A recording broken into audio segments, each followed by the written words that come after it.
Let's take a break. She said it like she was asking to change the channel. No build-up. No emotion. Just a casual line dropped in the middle of a conversation that, up until that moment, had been about what to order for dinner. I remember the way her fingers danced along the rim of her wine glass, avoiding eye contact as if she were afraid my eyes might hold something contagious. Her lips were pursed, not with sadness, not even with guilt. Just detachment. A break from what? I asked, trying to keep my voice level. From us. She nodded. Slowly. Deliberately. And suddenly, the walls of her apartment, walls I'd helped her paint last spring, felt 1,000 miles away. I looked around that living room, the one where we'd spent lazy Sundays tangled in blankets and each other. It was unrecognizable. Cold. Sterile. Like I'd wandered into someone else's life. You're not saying it's over, though, right? I said, clinging to the one straw I had left. She exhaled like she was tired of pretending. I just need space. Time to think. No tears. No explanation. No fight. Just that. I should have screamed. Should have asked who he was. But I didn't. I stood there, nodding like a fool, like I understood. I didn't. Not then. I picked up my coat off the back of the chair and left without another word. The door clicked softly behind me, a sound far too gentle for how much it shattered me. The walk home was a blur. Every thought bled into the next. What did I miss?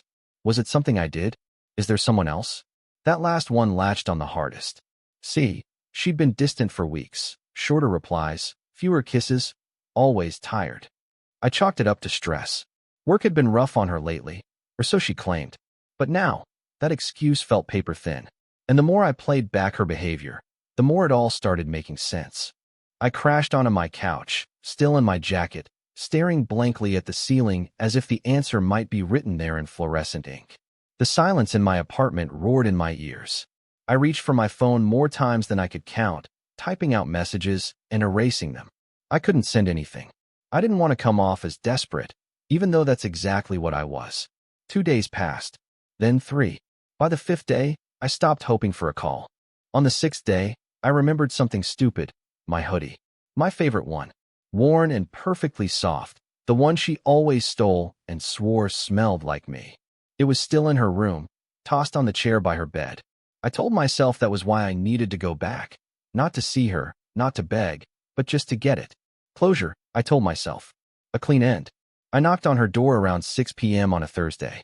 I still remember the light was fading, the sky bruised with pinks and grays. I half hoped she wouldn't be there. Maybe she was out. Maybe I'd leave a note. But the door opened. Only, it wasn't her. It was her mother. She looked just as surprised to see me as I was to see her.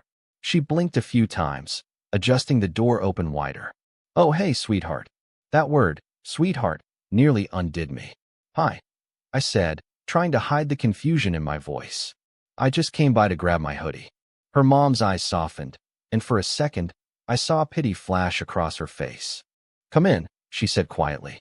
I stepped inside, and it felt like walking through the ghost of a memory. Same candles, same couch, same lavender scent she always loved. But everything was different. She's not here, her mom said. Left a little while ago. Didn't say where she was going. Of course she didn't. I nodded. I'll just grab the hoodie then. She hesitated. It's still in her room. I made my way down the hall, the floor creaking in the same spots it always had. The door to her room was cracked open, and as I pushed it wider, the memories hit me like a flood. I stood there for a moment, just breathing it in. Her perfume still lingered in the air, that soft floral scent that once made me feel like home. The hoodie was exactly where I remembered, folded neatly on the chair, as if untouched. I picked it up, holding it for a moment longer than I should have. My fingers curled around the fabric, bringing it to my face for just a second before I caught myself. I turned to leave and froze. There, on her nightstand, was a half-burned candle, and beside it, a wine glass. Not just one. Two. 2 glasses. Both used. Both still faintly wet. I stared at them, my stomach coiling. It was a stupid detail, something most people wouldn't notice. But I did. Because it wasn't just about wine. It was about what it meant. Someone had been here. Recently. Someone who wasn't me.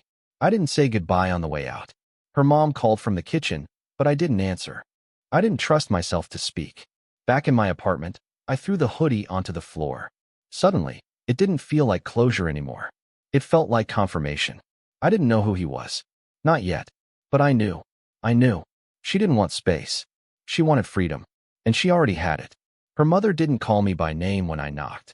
Instead, when the door creaked open, she blinked twice like she was trying to recognize a face from a dream. "Oh," she said finally, her voice warm but cautious. "I didn't expect to see you again." I had rehearsed what to say on the drive over. Something simple, something cold. Just came to grab my charger. Or maybe my book. Just wanted closure. Instead, the only thing that came out was, "Is she here?" "No," her mom said softly. "She's out." "Right." I nodded, trying not to let the relief show on my face. "I left my hoodie here. The blue one. I think it's still in her room." Recognition flashed across her features. She stepped back without another word and held the door open wide. "Come in. It's fine." The scent of vanilla candles lingered like a memory in the hall.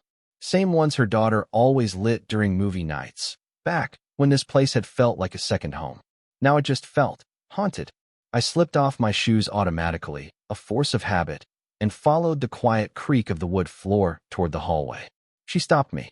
"You look tired," she said, and there was no judgment in it. Just observation. "Have you been sleeping?" I tried for a smile. Failed. "Not really." She gave a small nod, folding her arms across her chest. Her eyes scanned me like she was looking through me, not at me. "Wait," she said. "Don't rush off. You've come all this way. Let me pour you a drink." I hesitated. The polite thing would have been to decline. But politeness had gotten me nowhere. And honestly, the last thing I wanted was to go home to that apartment and sit with my own thoughts again. So I followed her. Her kitchen looked exactly the same. Tidy, warm, safe. The kind of place where tea was poured when someone had a bad day, where cookies cooled on wire racks, and memories stuck to the wallpaper. She opened a bottle of red wine like she'd already planned to. No hesitation. No questions. Just 2 glasses and the sound of cork against glass. "Hope you still like Merlot," she said. I sat at the island counter and took the first sip. It was good. Smooth. Warm. Like something I hadn't had in a long time. "You don't need to pretend," she said after a minute, leaning back against the sink. "I know what happened." My eyes met hers. "You do?" "I'm not blind," she said. "I live in the same house. I've seen the signs." The silence pressed in. I didn't want to hear it, but I couldn't stop myself. "She's seeing someone else, isn't she?" Her mother sighed, setting her glass down carefully. She moved like someone much older in that moment, deliberate, tired, heavier than her frame should allow. "I'm not supposed to say anything," she said. "I've tried to stay out of it. She's an adult. She makes her choices." But she looked at me, and her voice cracked for the first time. "I hated watching you get strung along. You deserved better." I stared down into my wine, my jaw clenched so tight I thought I'd crack a molar. "When did it start?" She didn't answer right away. "A few weeks ago," she said eventually. "Maybe longer. I don't know how serious it is.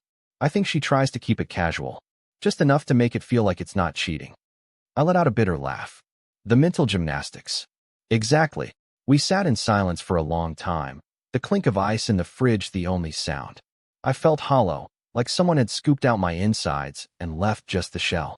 I didn't know what I came here looking for. Maybe proof. Maybe absolution. Instead, I found her mother. And the more I looked at her, her eyes brimming with guilt, her lips pressed into a thin line of worry, the more I saw the woman her daughter might have been if she hadn't lost herself somewhere along the way. "I should go," I said eventually, pushing the glass away.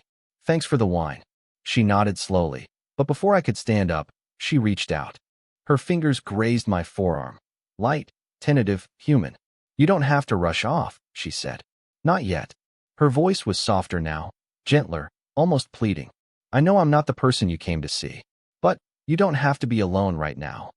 And maybe it was the wine, or the warm lights, or the fact that someone, anyone, was treating me like I mattered. But I stayed. I stayed as the sky outside turned dark and the room glowed gold, and the wine bottle slowly emptied between us. We didn't talk about her daughter again. Not directly, but every story she told, about her ex-husband, about raising a stubborn teenage girl, about her quiet mornings alone, was laced with something unsaid. A quiet understanding of how things fall apart. "You were good to her," she said once, after a long sip of wine. "I just wish she had been good to you." That one hit deep. I didn't answer. I just nodded. Eventually, She stood and walked toward the record player in the corner of the room. It was old school, full of dust and nostalgia. She flipped through vinyls like she knew exactly what she was looking for. When the needle dropped, an old jazz tune filled the room. Low, slow, sultry. Her body moved with it. Just a little, like the music had pulled some old rhythm out of her bones. She turned back to me, her silhouette soft in the glow of the pendant lights. "Dance with me?" she asked, almost shy. I stared at her, unsure if she was serious. She was, and so I did. I stood, walked toward her, and let her take my hand. Her skin was warm. Her eyes held something I couldn't name. Something between sadness and affection, like she saw the broken parts in me and didn't mind them. We swayed together, slow and quiet. Her head rested lightly on my shoulder, and for the first time in days, I didn't feel like I was drowning. I just felt still. When the song ended, we didn't pull apart immediately. And somewhere in that silence, something shifted. Something we didn't talk about. Something neither of us had planned. But it was real, and we both felt it.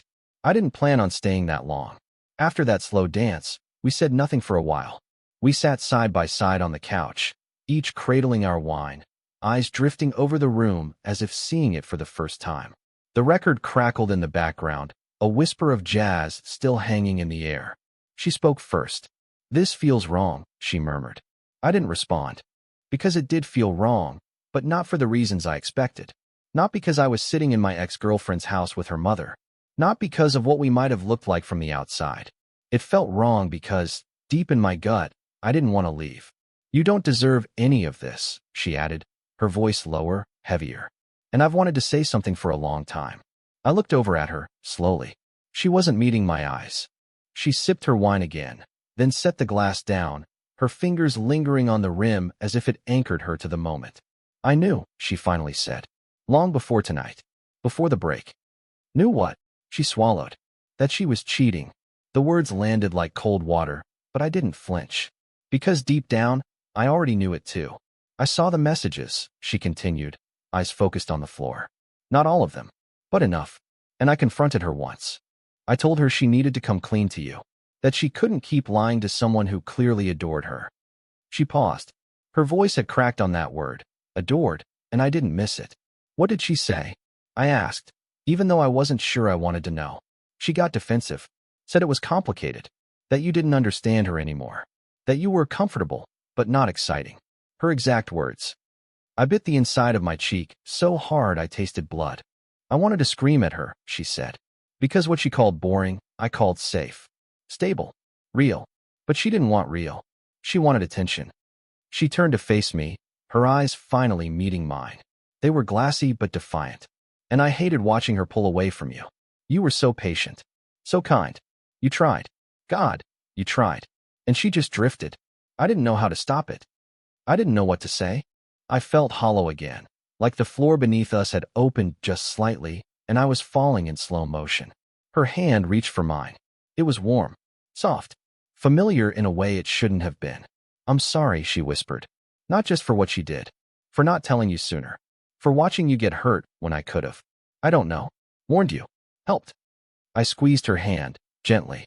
"You don't owe me anything." "I do." Her lips trembled as she held my gaze, and something passed between us, some invisible tether neither of us could name. It wasn't attraction. Not yet.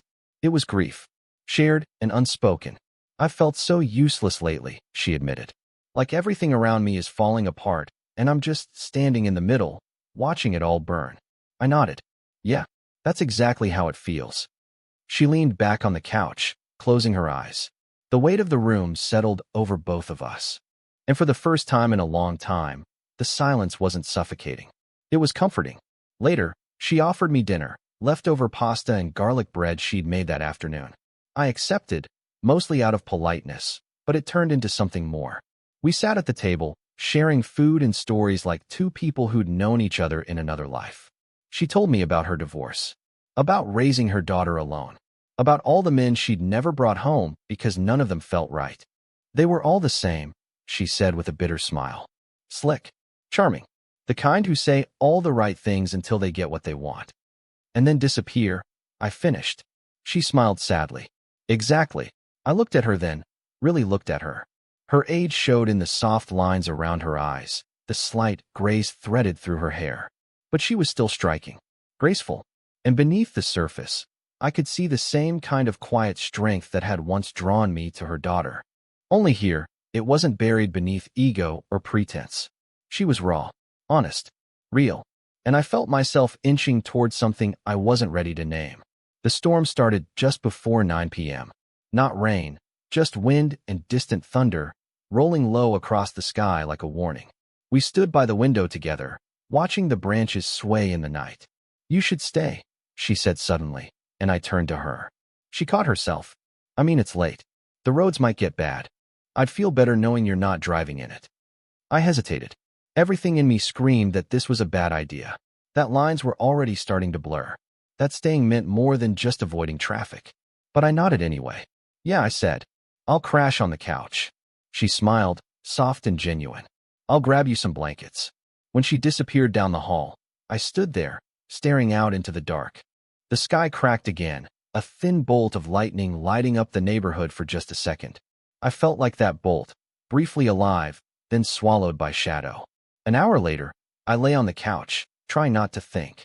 But thoughts had a way of sneaking in when you were most vulnerable. And mine drifted to her.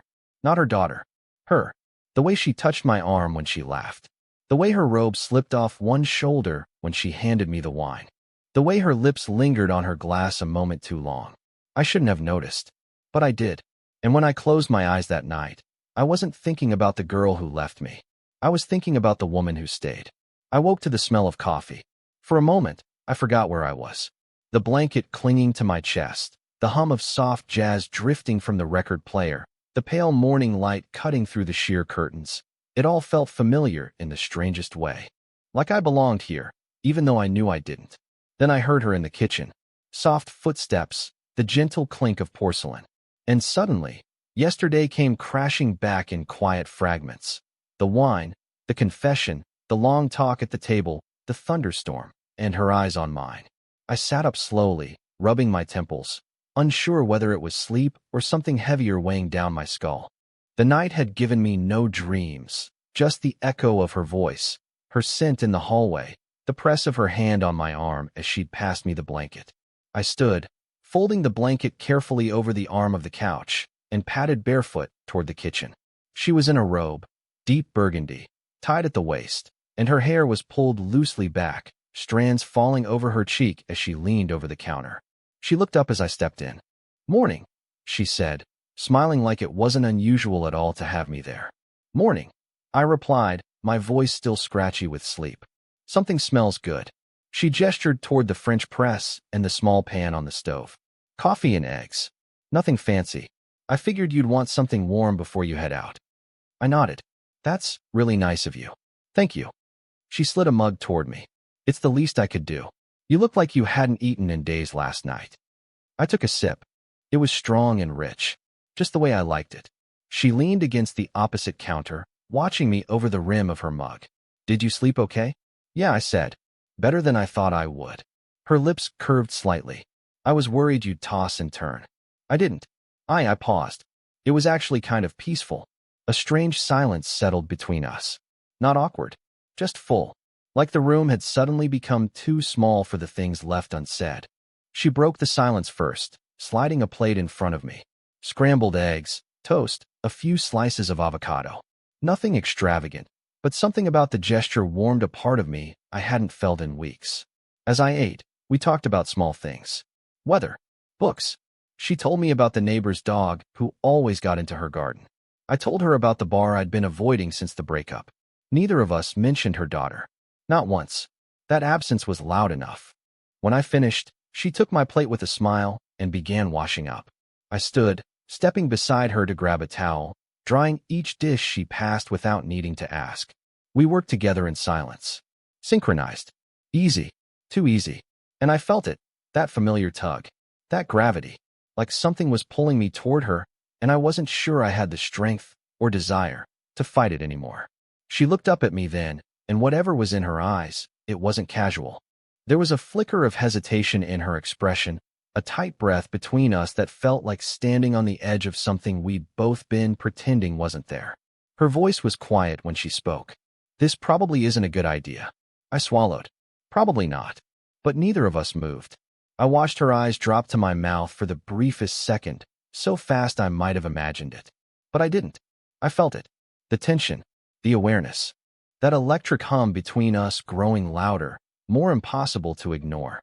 Her fingers were still damp when they brushed against mine, a simple pass of skin, but it sent a jolt through me like a wire had been exposed. "You should go," she whispered. But her voice betrayed her. I didn't go. Instead, I reached up, slowly, carefully, and tucked a strand of hair behind her ear. She didn't flinch, didn't stop me. Her breath hitched, just once, and her eyes fluttered shut. And then I kissed her. God, I kissed her. It wasn't planned. It wasn't gentle. It was desperate. Hungry. Two people clinging to something real in the middle of a wreck. Her hands gripped my shirt, and mine tangled in the belt of her robe, pulling her closer. The kiss deepened, lips pressing with years of longing neither of us had dared to admit. Her mouth was soft, insistent, tasting like coffee and something warmer, something more dangerous. She gasped into me, and I couldn't tell if it was surprise or need. Maybe both. Our bodies pressed together, heat blooming fast and uncontrollably. But then, just as quickly, she pulled back. Her hand was on my chest, not pushing, not pulling, just holding. Her lips were swollen, her breath unsteady, her eyes wild with something between fear and want. "This can't happen," she said, her voice trembling.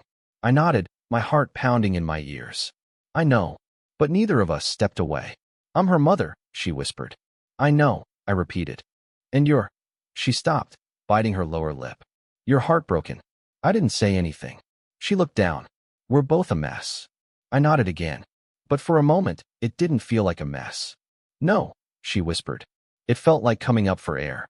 Her hand was still on my chest. I could feel her pulse through her palm, frantic and unsure. Then, slowly, she stepped back. The warmth between us stretched, thinned, broke. "I'm sorry," she said, eyes glassy. "Don't be." But I was already regretting it. Not because it was wrong, but because it had been so right, and now there was no pretending otherwise. We stood in silence for another breath, then she turned away. I left a few minutes later, stepping out into the morning sunlight that felt suddenly too bright, too honest. I walked to my car, the ghost of her kiss still on my lips. And I knew the truth then. This wasn't a mistake. It was a spark. And sparks don't just fade. They burn. I avoided her for 4 days. For days of pacing my apartment, of waking up with the phantom weight of her lips still on mine. For days of telling myself it was a fluke, just grief, loneliness, wine. A moment of weakness dressed up as passion. But no matter how many times I tried to rewrite the kiss in my head, I couldn't undo what it had felt like.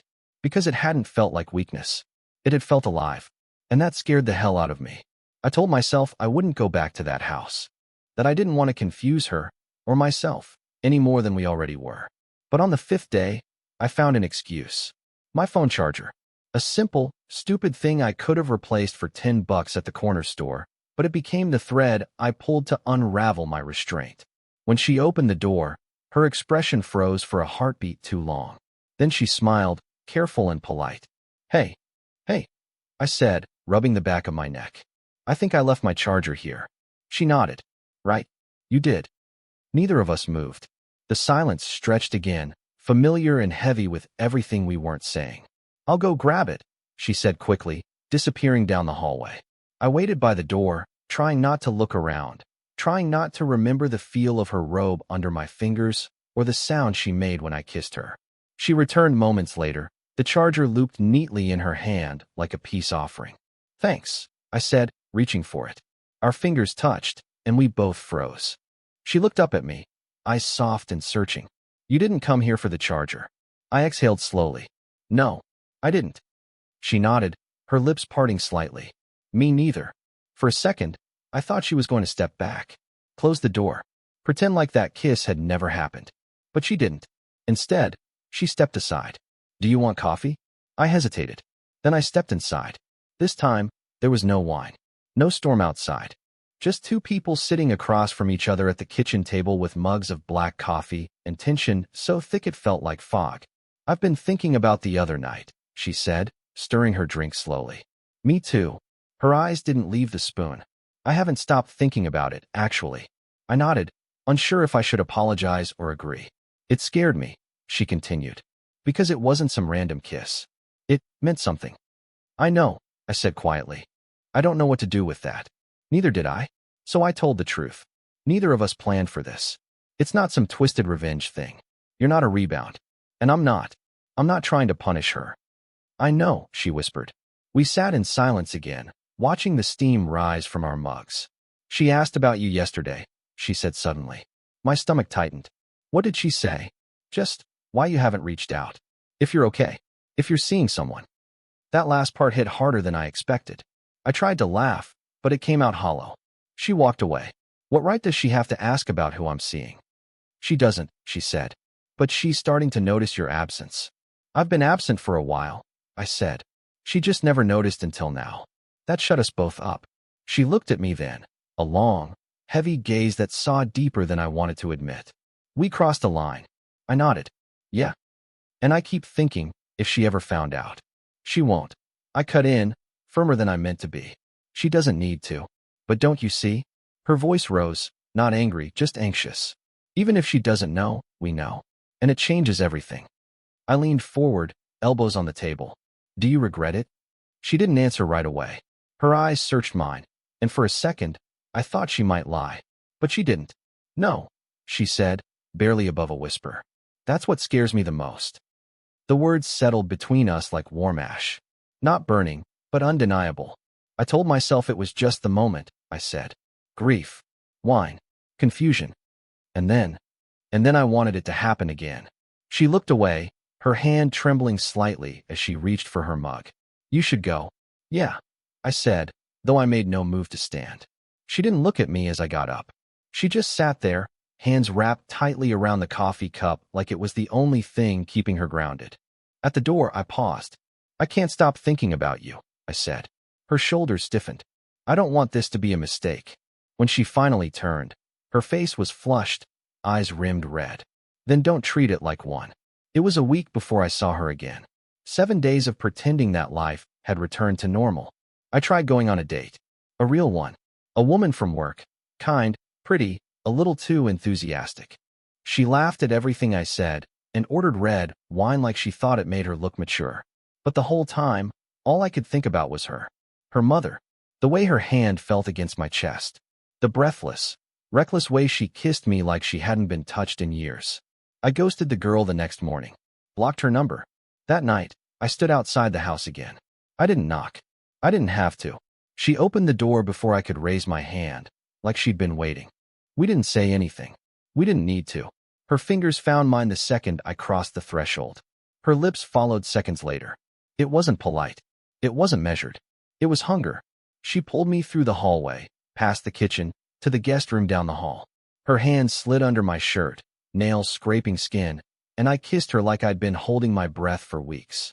We didn't make it to the bed. Not at first. The wall caught us halfway there, her robe falling open, my jeans half unzipped, her mouth moving against mine like it was the only language she remembered. When we finally collapsed onto the mattress, skin against skin, the world fell away. There was no guilt, no fear, no name hanging over us like a threat. Just the feeling of her, real, warm, wanting. She clung to me like she wanted to forget everything else. And for a while we did. In the quiet after, her head rested on my chest, fingers tracing absent circles along my ribs. This wasn't just about sex, she whispered. No, I said, my voice barely audible. It never was. Outside, the wind stirred through the trees. Inside, I closed my eyes and accepted the truth. This wasn't a mistake anymore. It was a choice. And we had already made it. Guilt showed up with the sunrise. I woke tangled in sheets that weren't mine, the smell of her skin still clinging to my chest. Her body was curled against me, warm, peaceful, and wrong. Not because I didn't want her, but because I did. She stirred beside me, blinking slowly as her eyes adjusted to the light slipping between the blinds. Her hand slid across my stomach before she seemed to remember where she was, who she was with. It froze, mid-motion. We lay in silence for a long time, neither of us sure how to move, how to speak, how to face what we'd done. Again, I shouldn't feel this good, she murmured. You do? She nodded slowly. That's the worst part. Her voice was soft, but her eyes were heavy, full of something like mourning. I used to tell myself I could never be one of those women, she said. The kind who betray their daughters. The kind who ruin everything. You didn't ruin anything, I replied, though the words sounded empty, even to me. She rolled onto her back, staring at the ceiling. She betrayed you. I get that, but it doesn't make this any easier. She was right. It didn't. I sat up slowly, the blanket falling away. I reached for my jeans, suddenly needing to feel dressed, covered, like I could put my conscience back on one piece of clothing at a time. She watched me move, eyes distant. I keep thinking she'll find out, she whispered. She won't, I said. How can you be so sure? Because she doesn't look at me anymore. She doesn't care what I'm doing or where I am. She gave me up the second she said we needed a break. She still lives under my roof, she said bitterly. Still calls me mom. Still hugs me before she leaves for work like nothing's changed. Has she said anything else? About me? She asked if you were okay. If I'd heard from you. I lied. Said no. I nodded slowly. Thank you. Don't thank me, she said. It makes me feel worse. I stood at the edge of the bed, unsure whether to kiss her or walk away. In the end, I did neither. I should go, I said. She didn't stop me.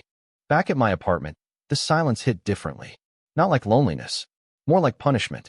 I stood in the shower too long, letting the water scald my back, trying to wash off the scent of her, the memory of her moaning my name like it was sacred. But it didn't leave. It was in my skin now. I lay in bed for most of the day, phone untouched, food ignored. I thought I would feel triumphant, powerful, like I'd reclaimed something from the ashes of what her daughter had burned. Instead, I just felt like a hypocrite. She had cheated on me first, lied to my face, gaslit me until I doubted my own instincts. But what I'd done, what I was still doing, was different. This wasn't revenge. This was betrayal layered on top of betrayal. And somehow it felt worse. The next time I saw her was 3 days later. She showed up at my door just after dark, wearing a long coat and no makeup. Her face was pale, tired, beautiful in the way real things are. I didn't speak, just stepped aside and let her in. We didn't kiss. We didn't touch. She sat on the edge of my couch, her hands folded tightly in her lap. I told myself I wouldn't come here, she said. Me too. I don't know how to stop this, she whispered. I don't even know if I want to. That last part hit like a confession. She looked up at me, eyes wide, vulnerable. Tell me you regret it, she said. Tell me it was a mistake, and I'll walk out right now. I didn't answer, because I couldn't. Instead, I sat beside her, letting our knees touch. Just barely. I've never felt seen like this, I said. Not by her. Not by anyone. You don't just listen. You understand. She looked away, blinking back whatever emotion was threatening to spill. You make me feel like I matter again. You do, I said softly. She laughed once, bitter and small. God, what are we doing? I didn't have an answer. All I knew was that when she leaned into me and laid her head on my shoulder, it felt like home. Not the one I'd built with her daughter. The one I hadn't realized I was missing until now. But guilt doesn't fade, it compounds. Each time we met, it returned sharper, more aggressive. Like a voice whispering in the corner of the room that only got louder the longer we ignored it. We didn't stop. We told ourselves it was temporary, that it would burn itself out. But instead, it deepened. We started texting. Late at night. Mid-morning. During her lunch breaks. At first it was innocent. A shared photo of something funny, a question about the day. Then it became need. I can't stop thinking about last night. I miss your mouth. Tell me something I shouldn't want to hear. I'd read her messages under my desk at work, heart pounding like a teenager, my imagination doing things to her body I hadn't even dared the first time we slept together. We became careful, but not careful enough. One evening, I stopped by the house again, supposedly to pick up a book I'd left. Her daughter was out with friends. We had an hour, maybe less. I found her in the kitchen wearing a soft blue sweater and jeans that clung to her hips like they'd been stitched for her. She looked up from the sink and smiled. That quiet smile that said everything without words. We didn't make it past the living room. I had her bent over the couch, her breath hot against the cushions, her moans muffled only slightly by the fabric. Her fingers gripped the edge while I moved behind her, our rhythm desperate and raw.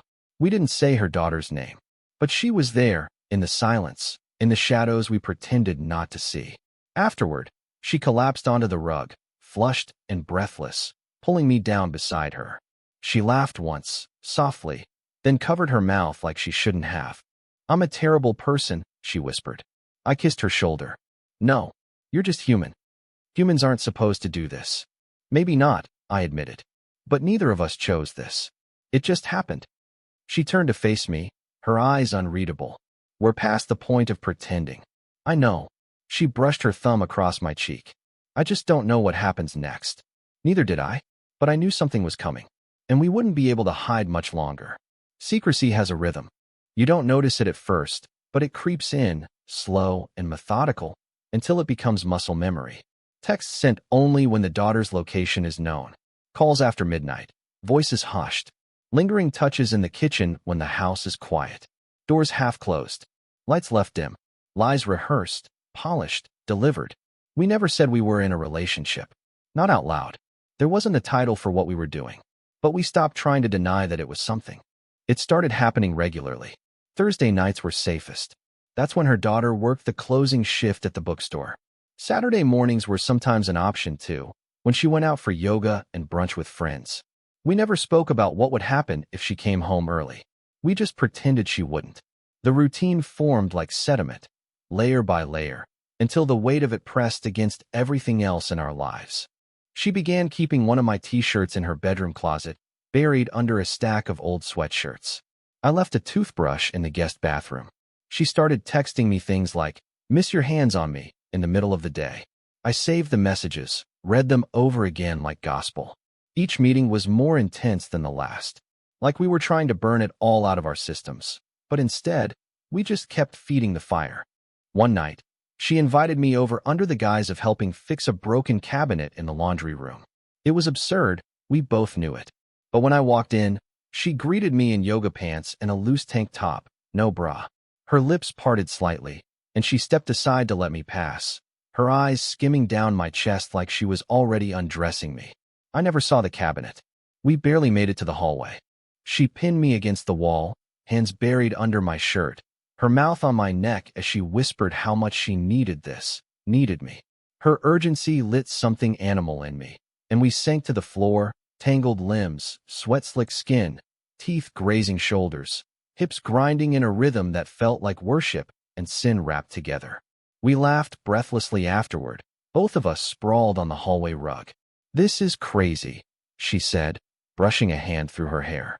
"I've never done anything like this in my life." I kissed her bare shoulder. "Me neither." She turned her head toward me. "Do you think she suspects anything?" I paused. "No, not yet." But that was a lie, because cracks were starting to show. At dinner a week later, I joined them both, an invitation I hadn't expected but couldn't turn down. Her daughter claimed it was a peace offering. "Let's just have a meal. Talk like grown-ups. I miss you," she'd said over text. I almost didn't go, but curiosity, stupidity, maybe, won out. The table was set. Pasta, garlic bread, a bottle of wine in the middle. I walked in, trying to keep my face neutral, trying not to glance at her mother too long. But I saw it, the flicker of something in her eyes the moment she saw me, like a match being lit behind the mask. Her daughter leaned over and kissed my cheek. It was light, casual, but it made my stomach turn. "How have you been?" she asked, pouring me a glass of wine like we hadn't been complete strangers for the last few weeks. "Busy," I said. "Work's been a lot." She nodded. "You look good. Stronger." I gave her a small smile. "Thanks." Dinner was fine. Normal, even. But every movement felt choreographed. Every moment a trap waiting to be sprung. I couldn't focus. Not on the pasta. Not on the conversation. Not with the woman I'd been sleeping with sitting across from me, her bare foot brushing mine under the table like a silent confession. Her daughter didn't notice, or pretended not to, but she studied me, and every now and then, her gaze lingered too long. After dinner, I helped clear the plates. She joined me in the kitchen, alone for a brief second. The water ran loud in the sink, covering our voices. "This was a bad idea," she whispered, eyes darting to the doorway. "You invited me," I whispered back. "I know. I wanted to see you in the light again, not just in the dark." That hit me harder than I expected. Her hand brushed mine again, and for a second, I forgot where we were. The urge to kiss her was a current under my skin, hard to fight. We didn't. But it lingered, that electricity, even as we rejoined her daughter in the living room, even as I pretended to laugh at an old joke, even as I said goodnight like a guest, not a man caught in something dangerous. Our meetings became riskier after that. The more we got away with, the bolder we became. She started texting me when her daughter was in the next room. She's talking about you again, asking questions. I keep thinking she knows. But then she says something clueless. I hate lying to her, but I don't want to stop. Neither did I. The thrill of it twisted with guilt in my stomach. But when she pulled me into the guest room one night, kissed me with both hands gripping the sides of my face, I didn't stop her. I didn't even hesitate. I wish we met in a different way, she said as we lay in bed, her head on my chest. Would it have changed anything? Maybe. Maybe I'd still be scared of you. I looked down at her. Are you scared of me now? She smiled. No, that's what scares me. But secrets don't like to be kept. They rot in the dark. They whisper to anyone who will listen. One morning, she texted me. She asked me if I was seeing someone. I lied. But she didn't believe me. And just like that, the rhythm shifted. Every meeting after that felt heavier. Every glance over her shoulder. Every knock at the door. The danger, once intoxicating, was starting to taste like inevitability. She's not stupid, I said one night. You know that. I know. We're not invisible. I know. And yet we still undressed each other in the dark. Still kissed like we were starving. Still moved together like the world didn't exist beyond the four walls of that room. But somewhere deep down, we both knew. The clock was ticking. And secrets this big never stay hidden for long. It was bound to break eventually. Secrets are fragile things. No matter how careful you are, how many lies you build around them. All it takes is one misstep, one misread glance, one message sent at the wrong time. For me, it was a ringtone. I was in my apartment, alone. My phone buzzed on the counter and her name lit up, just her first name, no emoji, no last initial. But she, my ex, was standing behind me. She had come by unannounced. Said she wanted to talk. Her voice was soft, almost sweet, like the girl I'd fallen for years ago. I should have known better. Should have never let her in. But I did. She brought wine. Told me she missed me. That the break had been stupid. That she'd been confused, scared. But I never stopped thinking about you, she whispered, tracing her fingers along the edge of the wine glass like it was my skin. I wanted to believe her. God help me. I wanted that version of her to be real. But then the phone buzzed. Her mother's name lit up the screen. She saw it. And everything shifted. Her face twisted before she even touched the phone. She didn't yell. Didn't scream. She smiled. A sharp, thin-lipped smile that didn't reach her eyes. Well, she said, setting her glass down. That answers that. I tried to speak. To lie. To cover. But I couldn't. The silence between us swallowed every excuse before it could form. She stepped closer, picked up the phone, and read the message out loud. You left your hoodie here. Still smells like you. I missed that. Her eyebrows lifted slightly. That's from my mother, right? I didn't answer. She tossed the phone back onto the couch like it was dirty. Wow, she said, laughing bitterly. I thought maybe you were seeing someone. Maybe a coworker, a stranger, something that would have made this less fucked up. She looked me dead in the eye. But you're screwing my mother? I swallowed hard. It wasn't supposed to happen. Oh, she said mockingly. It wasn't supposed to happen. Well, I wasn't supposed to cheat either, right? But here we are. I didn't plan this, I said, stepping toward her. She backed away like I was on fire. How long? She asked. Tell me how long you've been sneaking around behind my back with the woman who gave birth to me. I looked down at the floor. A few weeks. Her breath caught. Weeks. Weeks. She turned, pacing, running both hands through her hair like she could somehow pull the anger out of her scalp. Then she turned back on me, eyes blazing. I break up with you. I sleep with one guy, and suddenly you're betting my mom like that makes us even? This isn't about revenge, I snapped. It never was. Then what was it? She hissed. You think she loves you? You think you're special? You're a goddamn midlife crisis in sweatpants. That one hit hard. But I didn't flinch. Don't talk about her like that. She laughed. Oh my God. You're defending her now? She's been more honest with me than you ever were. Her face cracked. Just for a moment. Something inside her faltered. You're disgusting, she said. And she's pathetic. I clenched my jaw. Say what you want about me. But don't come after her. She blinked, stunned into silence by my defense. Then she grabbed her bag. We're done, she said. We were already done. No, she said coldly. This is permanent. And I swear to God, if you don't end whatever this sick thing is with her, I will make sure everyone knows. Family, friends, hell, I'll go public with it. You mean ruin her life? I asked. Ruin your own mother's life. She ruined it herself. She turned toward the door, but before she left, she looked over her shoulder. You know she'll pick me over you, right? She said. She always will. I didn't see her mother for 3 days. I didn't text, didn't call. I didn't even know what I'd say if I did. Then one night, just after sunset, she showed up at my door. No makeup. Her face was pale, pinched at the edges like she hadn't slept. She knows? I said before she could even step inside. She nodded. She came home screaming. I tried to deny it, but she already saw your message. It's done. I stepped aside, let her in. She walked past me like a ghost, moving through the apartment as if she didn't recognize it anymore. She said I'm dead to her. I closed the door slowly. She said she'd make sure everyone knew. She already told her father. I winced. What did he say? He called me a disgrace. Said I was selfish. Irredeemable. I didn't know what to say. I moved toward her, but she flinched. We need to stop, she whispered. Now, before it gets worse. My heart sank. You don't mean that. I do. You're scared. I'm devastated. She turned to face me. Do you have any idea what I've lost? I've lost her too, I said. And I didn't even want her back. But she was my daughter. Her voice cracked, and I saw the pain clawing out of her chest. You don't understand. I raised her. I taught her how to walk, how to drive, how to get through her first breakup. And now she looks at me like I'm filth. I reached for her hand. She didn't pull away this time. We can't fix that, I said softly. But we can decide what to do now. Her eyes were glassy. And what do you want to do? I didn't answer right away, because I didn't know. Part of me wanted to burn it all down and start fresh, move far away, somewhere no one knew us. Start a new life. But the other part knew that wasn't reality. This isn't sustainable, she said. We can't keep doing this. I don't want to lose you, I whispered. You already have. Those words landed like a gut punch. She let go of my hand. And then she said the words I knew were coming. This has to end. I stared at her. She stared back. Then she turned and left. This time, I didn't follow her. Because maybe she was right. Maybe wanting something doesn't mean you get to keep it. Secrets, when exposed, don't just unravel. They detonate. The fallout started small. A cold silence.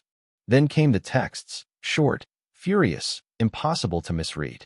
One from her father, another from her sister, then a third, from a number I didn't recognize. You're disgusting. That one hit differently, because it meant the story had started spreading. I didn't need to ask what version of the truth they'd heard. In the retelling, I was the predator, the heartbroken, manipulative ex who seduced the woman who gave birth to the girl he used to date. And her mother? A desperate, foolish woman in a midlife spiral. A cautionary tale. The worst part? I couldn't blame them. When the explosion came, it wasn't in private. It was at the house. I showed up to return a book. That's all. A stupid excuse to see her one more time. To talk. To breathe the same air again, even if we weren't allowed to touch. She opened the door. I could tell right away something was wrong. Her face was pale, drawn. Her hands trembled on the doorknob. She's here, she whispered. Before I could ask who, her daughter stormed into view. And then it began. You fucking cowards, she screamed. You really thought you'd get away with this? I stood frozen, hands still on the doorframe. She pointed at me like I was something rotting on the floor. You're sick. You're a perverted, manipulative piece of shit. Her mother stepped forward, her voice barely above a whisper. Please, don't. Don't what? She snapped. Don't say anything? Don't admit that you've been sneaking around with my ex-boyfriend for weeks? That you've been lying to my face while he fucked you in the guest room? The air felt like it had been sucked from the room. My ears rang. I saw her mom flinch like she'd been physically hit. Did you ever stop to think about what this would do to me? She continued. Was I just a placeholder? Some boring 20-something while you waited for my mother to make her move? It wasn't like that, I said. My voice came out hoarse. You left. You cheated on me. Oh, please, she scoffed.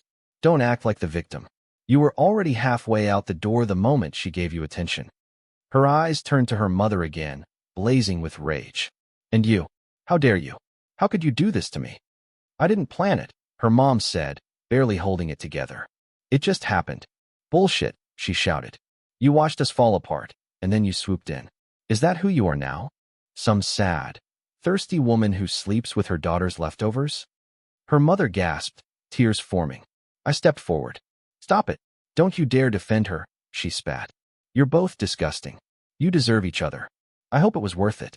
She looked around like she needed to smash something. Her hands shook. Then she pulled her phone out and raised it. Smile, she said. You're both about to be famous. Don't, her mom pleaded. Please don't do this. You brought this on yourselves. She snapped a photo. I reached for the phone, but she pulled away, shoving it into her bag. You think I won't post it? She said. Try me. You think your friends, your coworkers, dad, everyone won't want to know who you really are? Why are you doing this? Her mother whispered, trembling. Why are you trying to ruin me? Because you ruined us first. Then she turned to me, her expression cold. I hope she was worth every single moment. Because you just nuked everything. She stormed out, slamming the door so hard a framed photo fell from the wall. Silence followed. Not the peaceful kind. The kind that feels like a warning before something worse arrives. She sat on the couch, trembling, her face in her hands. Her breath came in sharp bursts. I've lost her, she whispered. I've lost my daughter. I knelt beside her. I'm so sorry. She didn't look at me. She's going to ruin me. She's hurt. She's vindictive, she said. She gets that from her father. The need to burn everything when she's angry. I didn't respond. What could I say? That we'd crossed a line? That we'd known the risk and still jumped? She turned to me, finally meeting my eyes. Was it worth it? My throat tightened. I don't know. I wanted it to be. Me too. We sat in the wreckage of our secret, now exposed and weaponized. There was no way to hide anymore. No lie left to tell. She left that night. Didn't say goodbye. Just packed a small bag. Texted me later that she needed time alone. I didn't ask where she went. I didn't press. I just stared at the message until the screen dimmed, wondering if this was the final goodbye. The days that followed were chaos. Friends stopped replying to my messages. One of my coworkers pulled me aside, said someone had posted screenshots. I didn't ask who. I already knew. The whispers were spreading. One night, I got a call from an unknown number. I answered out of instinct. It was her daughter. I hope it hurts, she said coldly. I hope you wake up every day knowing you destroyed the only good thing you had. Then she hung up. I didn't cry. I just sat there, phone still in hand, staring into nothing. I saw her mother again 2 weeks later. She'd aged 10 years and 14 days. Her hair pulled back tightly, no makeup, no jewelry. Just plain clothes and a heaviness in her eyes I hadn't seen before. I lost my job, she said. My heart dropped. What? Someone sent the story to HR. No proof. But it didn't matter. The scandal was enough. Jesus. She nodded. They said I'd violated the code of conduct. That I compromised the work environment. I wasn't even sleeping with anyone from work. You didn't deserve that. She laughed bitterly. Deserved doesn't matter. We sat in silence for a while. Then she said it. I can't do this anymore. I didn't fight her. I didn't beg. Because I understood. Everything we had was now poisoned. By shame. By exposure. By the violent aftermath of the truth. I wish things were different, I said. So do I. She kissed me once, soft, slow, lingering like the final notes of a song. And then she left. For good, this time. After the dust settled, there wasn't much left. Just echoes. Fragments. A hollow ache where something used to be. The news had spread like wildfire, through families, mutual friends, coworkers. What had once been a secret we guarded with trembling hands became a scandal played out in whispers and side eyes. Her daughter made sure of it. She turned our story into a weapon, and then handed it to everyone who ever knew us. No one reached out to hear my side, and I didn't offer one. Not because I didn't have one, but because what could I say that wouldn't sound like an excuse?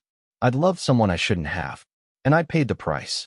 In the weeks after she left, I went quiet. I deactivated my socials. Let texts pile up unanswered. Skipped a few shifts at work and came back pretending I was fine. The guys didn't ask questions. A few of them gave me looks, the kind of look that says I heard what you did, but no one said anything. Honestly, I preferred the silence. My apartment felt too big, too cold. I kept thinking I'd find one of her earrings on the bathroom sink or smell her shampoo on my pillow, but it was all gone. She hadn't even left the hoodie. The one I'd gone back to retrieve all those weeks ago. Funny how everything started with that stupid hoodie. and ended with it too. For a while, I stopped trying to make sense of it. I didn't journal, didn't analyze. I didn't scroll through old messages or reread what she sent. I knew it wouldn't help. I knew it would only deepen the hole I was already crawling through. But some nights, I thought about her. About the way she'd look at me like I was a chance she hadn't expected to want. The way we laughed together, whispered in the dark, kissed like we were clinging to something vanishing fast. It hadn't all been shame. Some of it, maybe most of it, had been real. But being real didn't make it right. Time passed slowly at first, then all at once. Days bled into weeks, and slowly the world stopped spinning around that one secret. The daughter blocked me on everything. I never tried to reach out. Her mother never came back. Not to my place. Not into my messages. She disappeared like she'd been swallowed whole by the aftermath. I didn't blame her. She lost more than I did. I lost a relationship. She lost a daughter. Healing came in pieces. Not in some grand moment. Not in a new love swooping in to save me. Just a quiet rebuilding. I started running again. Cooking more. Going to work and actually focusing. Making small talk in elevators. And then, one day, she walked into my office. Claire. New project manager. Smart eyes. Soft voice. Nothing flashy. Just present. And kind in a way that didn't feel performative. She brought me coffee during a late shift. That was the first real conversation we had. I thought you looked like a black, no sugar kind of guy, she said, placing the cup on my desk. I chuckled. That obvious? She smiled. Only to people who pay attention. That hit a little harder than it should have. Over the next few weeks, Claire and I got closer. Not romantically, not at first. She became a quiet presence in my life. Someone who didn't push, but knew how to ask the right questions. We'd go for walks during lunch. Talk about everything and nothing. She never asked about my past. And I never offered. But one day, I told her. Not everything. Just enough. That I'd gone through something messy. That I'd been betrayed. And that I'd done some betraying of my own. That I wasn't proud of how I handled it. That I was trying to learn from it. She didn't flinch. She just nodded, like she'd seen worse. And then she said something I'll never forget. You're allowed to move on. You're not required to stay in your worst moment. It wasn't love, not right away. But it was peace. And after everything I'd been through, peace felt a lot like grace. Claire and I started seeing each other more intentionally. Slowly. No games. No secrets. Just quiet mornings and shared dinners. We took things at a pace that made sense, without the weight of guilt riding shotgun. And for the first time in what felt like forever, I started to believe that maybe I could be someone good again. Someone better. The last time I saw her, my ex's mother, was by accident. I was picking up groceries at a small market outside of town. She was there, alone, hair pinned back, sunglasses perched on her head. She looked tired. Not weak. Just older. Weathered in a way that made sense now. We locked eyes. Neither of us moved at first. Then she gave a small nod.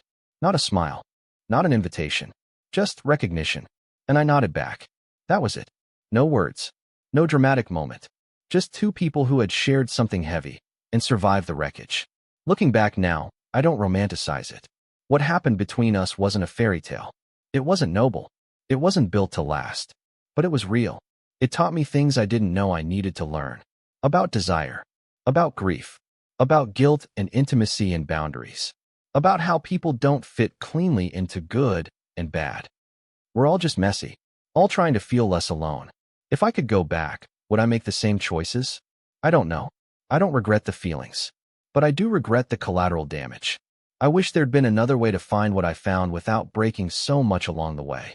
But life doesn't come with clean paths. It comes with detours, and sometimes you take the wrong one. And sometimes, the wrong one leads you somewhere unexpected. Somewhere worth staying. Claire sits across from me now, legs tucked under her, laughing at something I said about our boss. The window is open. The air smells like rain. There's no secrets here. Just peace. And for the first time in a long time, I don't feel haunted. I just feel here.